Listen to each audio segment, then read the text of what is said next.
Assalamualaikum warahmatullahi wabarakatuh. Sebelumnya, perkenalkan nama saya Majalisil Nikmatul Baroroh dari kelas 4 RE akan mempresentasikan materi tentang merancang program komunikasi. Sebelum kita bahas materi pada bab ini, komunikasi bagi sebuah pemasaran produk dan jasa merupakan bagian penting yang tidak bisa dipisahkan, serta harus dijalankan dengan baik agar menghasilkan kesuksesan dari pemasaran itu sendiri. Komunikasi pemasaran akan mempresentasikan pesan kepada publik selaku konsumen mengenai keberadaan produk atau jasa yang akan dipasarkan. Secara umum, strategi komunikasi pemasaran yang baik harus dilakukan secara berhati-hati dan penuh perhitungan dalam menyusun rencana. Terlebih lagi jika yang dilakukan untuk sebuah produk atau jasa yang masih baru dirilis. Maka strategi pemasaran produk baru tersebut harus tepat dan benar. Selanjutnya, kita akan membahas peran komunikasi pemasaran. Yang pertama, membentuk ekuitas merek.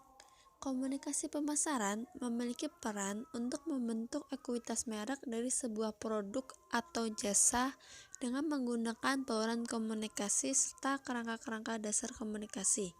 Ekuitas merek akan berubah naik atau turun tergantung pada upaya-upaya untuk meningkatkan ekuitas merek tersebut.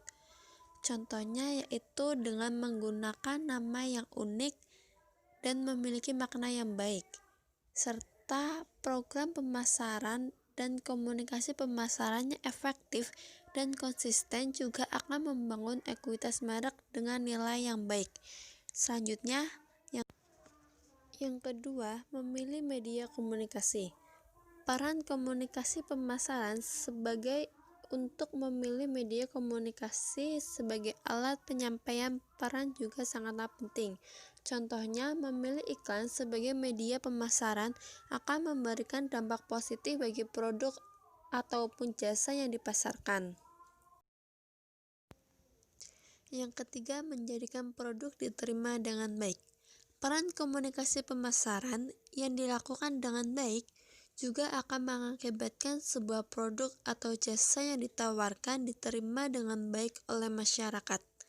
Sebuah produk atau jasa akan terlihat diterima dengan baik ketika produk atau jasa tersebut diminati oleh seluruh lapisan masyarakat, diterima untuk menjadi sebuah sponsor acara atau kegiatan dan lain sebagainya.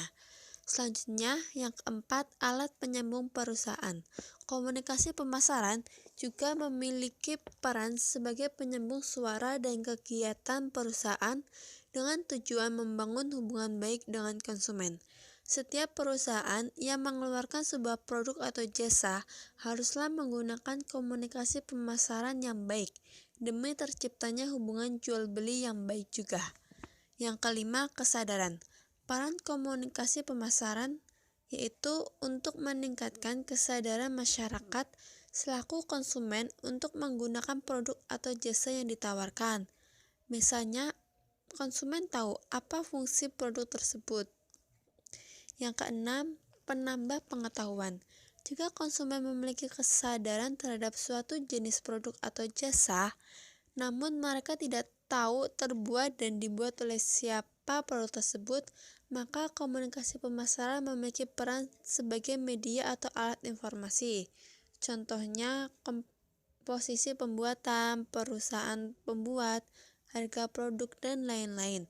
Yang ketujuh, memberikan rasa suka dan kenyamanan. Peran komunikasi pemasaran yang satu ini berfungsi untuk memberikan konsumen kenyamanan dan suka dengan produk yang dipasarkan.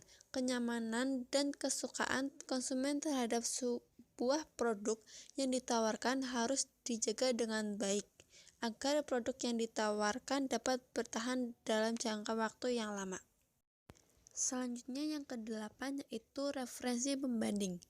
Jika konsumen sudah mengenal merek, mengetahui merek tersebut dengan jelas serta suka dan nyaman ketika menggunakan merek produk yang ditawarkan, tentu bukan lagi ada halangan untuk memasarkan sebuah produk, Tetapi, bagaimana jika ada produk lain yang sejenis dan diyakini oleh konsumen lebih unggul? Nah, di sini peran komunikasi pemasaran sebagai pemberi referensi pembanding dibutuhkan. Komunikasi pemasaran yang dilakukan harus bisa meyakinkan konsumen bahwa produk yang dipasarkan tersebut lebih baik dengan produk yang sudah ada. Yang ke-9, meyakinkan pembeli. Komunikasi pemasaran juga akan berpengaruh terhadap pembelian produk yang dipasarkan tersebut. Oleh karena itu, komunikasi yang dilakukan juga harus mampu untuk meyakinkan konsumen untuk membeli produk tersebut. Yang ke-10 yaitu pembuat keputusan. Peran komunikasi pemasaran juga berfungsi sebagai pembuat ataupun penentu keputusan yang akan diambil ketika ingin melakukan kegiatan pemasaran. Keputusan ini biasanya akan berpengaruh terhadap metode pemasaran apa yang akan digunakan. Berapa anggaran pemasaran? Apakah menggunakan media TV sebagai iklan pemasaran atau hal-hal lainnya yang dibahas pada saat komunikasi pemasaran berlangsung. Yang ke-11 yaitu mengelola pemasaran. Mengelola pemasaran dan mengkoordinasikan proses pemasaran secara terintegrasi juga merupakan salah satu peran dari komunikasi pemasaran demi terciptanya kegiatan pemasaran yang baik dan efektif. Yang ke-12, alat ukur keberhasilan pemasaran. Komunikasi pemasaran juga memiliki peran sebagai alat ukur mengukur hasil pemasaran tersebut. Apakah berjalan dengan baik dan mendapat apresiasi dari konsumen atau malah sebaliknya. Yang ke-13, merancang dan menentukan target. Komunikasi pemasaran juga memiliki peran sebagai perancang strategi dari sebuah pemasaran serta menentukan target pemasaran produk yang dilakukan. Selanjutnya, meningkatkan penjualan dan permintaan. Peran komunikasi pemasaran yang satu ini merupakan peran yang paling penting karena berfungsi untuk meningkatkan penjualan produk. Penjualan produk yang meningkat tentunya harus diikuti oleh pelaksanaan komunikasi pemasaran yang baik dan efektif. Selanjutnya, mempelajari pasar. Komunikasi pemasaran juga berperan untuk mempelajari karakteristik dari sebuah pasar yang dipilih sebagai marketplace produk yang dipasarkan. Mempelajari karakteristik dari sebuah pasar juga akan sangat berguna untuk merancang strategi pemasaran agar berjalan lebih baik serta akan mempermudah bagian pemasaran untuk berinteraksi terhadap konsumen karena sudah mengerti karakter pasar yang dituju. Selanjutnya, sales promotion. Pemasaran juga berperan sebagai sales yang lebih menekankan kegiatan penjualan atau kegiatan pemasaran produk langsung kepada baik konsumen maupun distributor. Selanjutnya, market pengingat bagi konsumen. Peran dari konsumen pemasaran juga berguna sebagai market atau daya tarik dan pengingat sebagai konsumen yang menggunakan produk yang dipasarkan. Hal ini akan terjadi jika pemasaran yang dilakukan memiliki strategi komunikasi efektif ditambah proses komunikasi efektif dengan cara berkomunikasi dengan baik, ramah, sopan, dan murah senyum.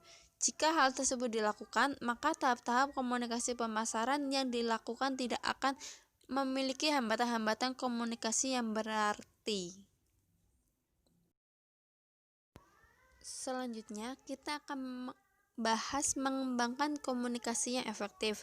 Ada 8 cara, yaitu yang pertama, mengidentifikasi audiens yang dituju. Audiens dapat diartikan sebagai calon pembeli produk perusahaan, pemakai saat ini, penentu keputusan, atau pihak yang mempengaruhi. Audiens terdiri dari individu, kelompok, masyarakat tertentu, dan masyarakat umum. Yang kedua, menentukan tujuan komunikasi tersebut. Selain pasar sasaran dan karakteristiknya diidentifikasi, komunikator pemasaran harus memutuskan tanggapan yang diharapkan dari audiens. Tanggapan terakhir yang diharapkan dari audiens adalah pembelian keputusan yang tinggi dan cerita dari mulut ke mulut yang baik. Yang ketiga, merancang pesan. Setelah menentukan tanggapan yang diinginkan dari audiens, komunikator selanjutnya mengembangkan pesan yang efektif.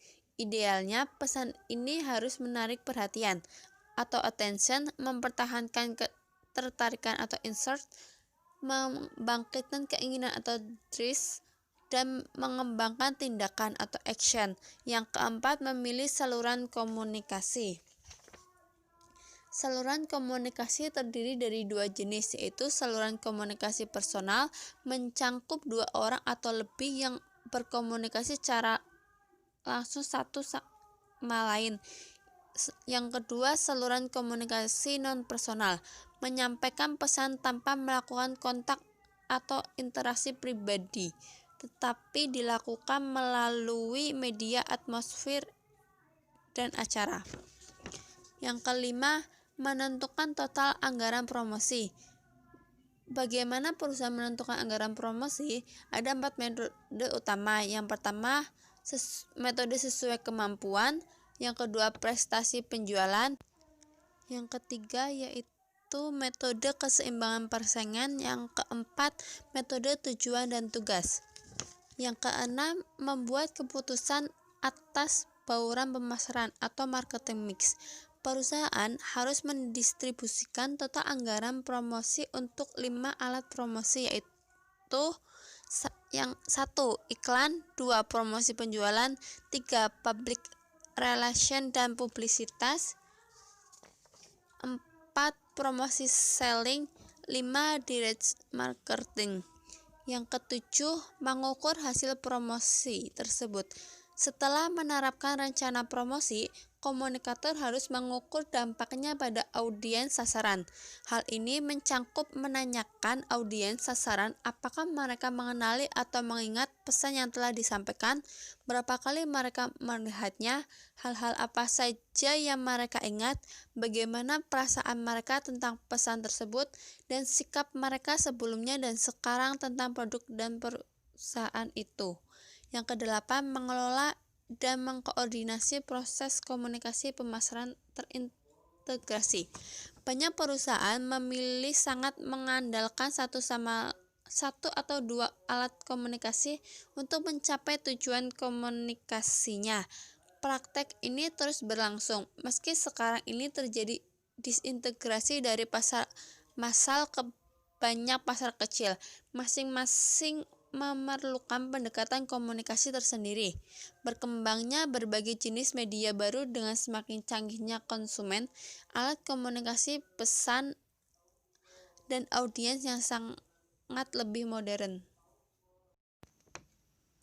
Yang terakhir, bauran komunikasi. Bauran komunikasi pemasaran pada prinsipnya komunikasi pemasaran yang menggunakan berbagai macam kegiatan dengan tujuan mengefektifkan dan mengefisienkan proses komunikasi pemasaran. Bauran komunikasi pemasaran dapat menggunakan 8 model komunikasi utama, yaitu 1. Iklan, menjangkau pembeli yang tersebar luas secara geografis dan dapat bersifat pengulangan, penguatan ekspresivitas, dan impersonalitas. Yang kedua, promosi penjualan, dengan menggunakan potongan harga, diskon, hadiah, voucher, dan lain-lain guna menarik perhatian pembeli. Yang ketiga, hubungan masyarakat dan publisitas. Hal ini sangat tepat pada situasi bila pasar memiliki persepsi yang tidak sesuai dari yang diinginkan oleh pemasar. Kotler and Keller menjelaskan ada 3 kualitas yang berbeda, antara lain kredibilitas tinggi, kemampuan untuk mencapai pribadi, dan administrasi. Yang kelima yaitu acara pengalaman. Keuntungannya adalah relevan, melibatkan implisit. Selanjutnya, Pemasaran langsung memiliki banyak bentuk antara lain melalui telepon, online, dan lainnya. Selanjutnya, pemasaran interaktif memiliki 3 karakteristik antara lain penyesuaian terkini interaktif. Selanjutnya, pemasaran dari mulut ke mulut. Hal ini dapat bersifat online atau offline di mana memiliki 3 karakteristik yaitu kredibel, pribadi, dan tepat waktu. Selanjutnya, penjualan personal. Model ini paling efektif terutama pada tahap pembentukan pembelian selanjutnya, terutama dalam membentuk preferensi keyakinan dan tindakan 2 orang atau lebih. Model ini memiliki 3 kekuatan antara lain interaksi pribadi, pengembangan, dan respon. Terima kasih. Sekian penjelasan dari saya tentang materi merancang program komunikasi. Apabila banyak kesalahan dan